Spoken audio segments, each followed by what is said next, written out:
Oke baik, selamat malam semuanya. Perkenalkan dulu, nama saya Billy Brian Burju Simbolon dan saya berasal dari kelas IFB sore. Di sini saya akan menjelaskan sebuah materi dari mata kuliah yaitu metopel atau metodologi penelitian. Gunanya untuk menambah nilai dari UTS saya. Nah, di sini saya akan menjelaskan tentang yang namanya theoretical framework atau kerangka teori. Yang merupakan bagian penting juga dalam penelitian, khususnya penelitian yang deduktif. Kerangka teori ini membantu kita memahami hubungan antara variabel-variabel dalam penelitian dan membiarkan dasar-dasar logis sebelum melakukan pengujian hipotesis. Nah, di sini saya akan menjelaskannya per poin-poin, jadi per halaman itu per poin, jadi saya bilang, untuk pembukaan ini saya bilang poin 1. Nah, kita masuk ke poin kedua, yaitu apa itu theoretical framework atau kerangka berpikir. Kerangka teori. Kerangka teori adalah keyakinan atau pemahaman kita tentang bagaimana beberapa fenomena atau variabel itu saling berhubungan dan mengapa hubungan itu terjadi. Jadi, kerangka teori dibangun dari hasil penelitian sebelumnya, teori-teori yang relevan, dan logika dari masalah yang diteliti. Nah, kita masuk ke poin yang ketiga, yaitu ada proses membangun theoretical framework atau kerangka teori.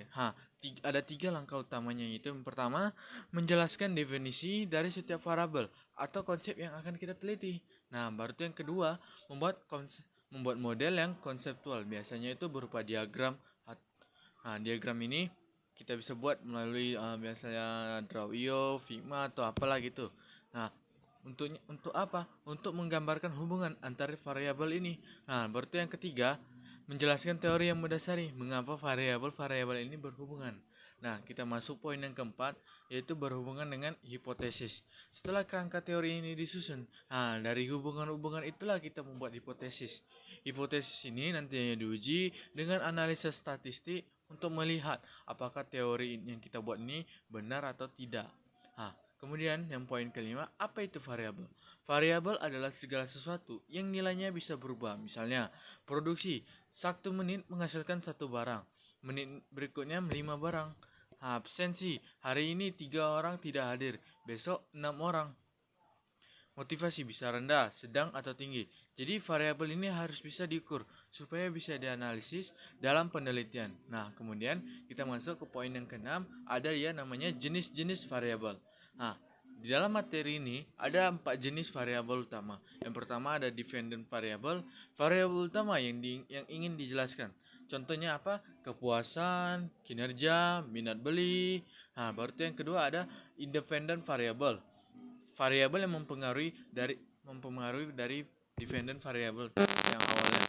Contohnya apa? Kualitas layanan. Dia mempengaruhi kepuasan orang. Kemudian ada moderating variable atau moderator. Variabel ini yang memperkuat atau memperlemah pengaruh dari independent variable terhadap dependent variable. Contohnya apa? Loyalitas pelanggan sebagai moderator. Kemudian yang keempat terakhir, mediating variable atau mediator. Variabel perantara yang muncul setelah antara independent variable sebelum mempengaruhi dependent variable. Contohnya, kepercayaan memediasi antara kualitas layanan dan loyalitas. Masuk kita poin ketujuh, yaitu bagaimana teori ini dibentuk. Untuk membangun kerangka teori, kita harus yang pertama mengidentifikasi masalahnya dulu. Kemudian setelah kita identifikasi masalahnya, yang kedua menemukan variabel-variabel apa saja yang berpengaruh. Berarti yang ketiga, kita lihat teori dan hasil penelitian sebelumnya, itu literatur review. Apakah berpengaruh atau tidak. Kemudian yang keempat, kita susun model hubungan antar variabelnya. Berarti yang kelima, menjelaskan secara logis kenapa hubungan ini bisa terjadi. Dari situlah kita bisa menyusun hipotesisnya. Kemudian poin ke-8 yaitu komponen kerangka teori. Kerangka teori yang baik harus mencakup 1. Daftar variabel yang penting. Kedua, definisi operasional dari setiap variabel. Kemudian, diagram model antara hubungan variabel. Kemudian, penjelasan teori tentang kenapa variabel-variabel ini berhubungan. Kemudian, jika ada moderator atau mediator, harus dijelaskan perannya itu apa. Kita masuk ke poin 9, yaitu contoh kasus pada modulnya. Contoh kasusnya itu avatar pada website. Ada seorang pelajar dan lensa yang percaya bahwa avatar di website dapat meningkatkan kepuasan dan minat beli. Kenapa? Karena avatar meningkatkan nilai informasi dan kenyamanan saat belanja. Hubungan antara nilai informasi dan kepuasan akan jadi lebih kuat jika pelanggan memiliki involvement yang lebih tinggi. Nah, dari kasus ini kita bisa membangun jenis variabelnya apa? Di independent variable ini ialah si avatar tersebut. Kemudian mediatornya siapa? Nilai informasi. Kemudian moderatornya apa? Involvement dari pelanggan ini. Kemudian dependent variabelnya apa? Kepuasan dan minat beli. Jadi model hubungannya diagram, terus kemudian penjelasan dari teori asal. Jadi kalau mau ada contoh kasus lain yaitu pengaruh kualitas aplikasi mobile banking terhadap kepuasan nasabah dengan kepercayaan sebagai mediator dan usia sebagai moderator. Jadi latar belakang masalahnya sebuah bank ini ingin meningkatkan kualitas aplikasi mobile banking mereka.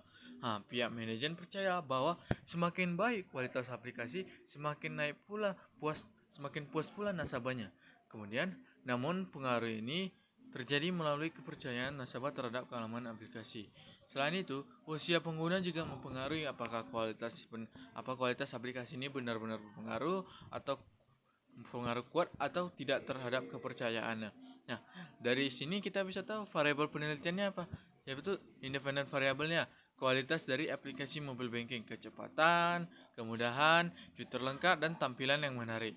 Kemudian ada mediating variabelnya, yaitu mediator, ialah si kepercayaan nasabah, percaya tentang datanya aman dan transaksinya ini terlindungi. Kemudian moderatornya siapa? Usia dari penggunanya. Usia muda mungkin lebih percaya teknologi, usia tua lebih berhati-hati dalam teknologi. Kemudian dependent variabelnya yaitu kepuasan nasabah. Kita jelaskan dulu alur teorinya. Kepuasan aplikasi ini baik membuat nasabah merasa nyaman dan aman.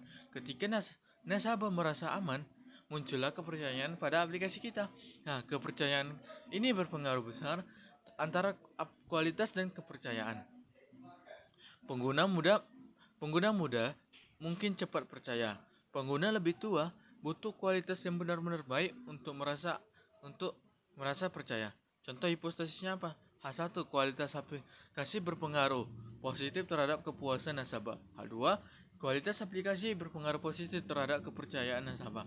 H3, kepercayaan nasabah berpengaruh positif terhadap kepuasan nasabah. H4, kepercayaan memediasi hubungan antara kualitas aplikasi dan kepuasan. Nah, H5, usia memoderasi hubungan antar kualitas dan kepercayaan.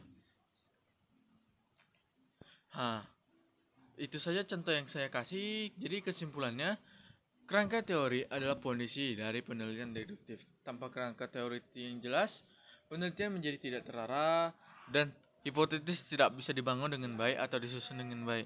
Itulah penjelasan mengenai theoretical framework. Semoga theoretical framework atau kerangka teori. Semoga video ini membantu. Terima kasih dan sampai jumpa. Selamat malam semuanya.